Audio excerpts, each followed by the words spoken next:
Sa iba pang balita, opisyal mula sa ilang sektor ang nag-courtesy call kay Pangulong Rodrigo Duterte kahapon.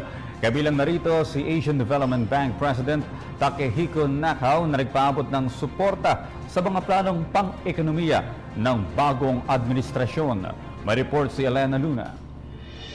Personal na ipinaabot kay Pangulong Rodrigo Duterte ni Asian Development Bank President Takehiko Nakao ang suporta sa 10-point economic agenda ng gobyerno.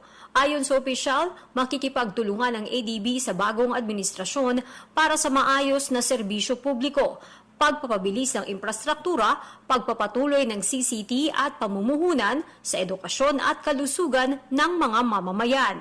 Ibinahagi naman sa Pangulo ni na House Speaker Sonny Belmonte at Vice Mayor Joy Belmonte ang mga ginagawang hakbang ng Quezon City para sa kampanya ng administrasyon laban sa iligal na droga. Ginawa ito ng magama sa courtesy call sa Pangulo sa music room ng palasyo. Kasabay nito, tinayak ng House Speaker ang suporta sa liderato ng Pangulo. Ipinagkaloob naman ng Catholic Archbishop Emeritus ng Cebu na si Ricardo Cardinal Vidal kay Pangulong Duterte ang katiyakan na ipagdarasal siya at ang bansa para maging matugumpay ang kanyang administrasyon. Dumating sa palasyo ang kardinal kasama ang kaibigang si Dino Francisco Lebron.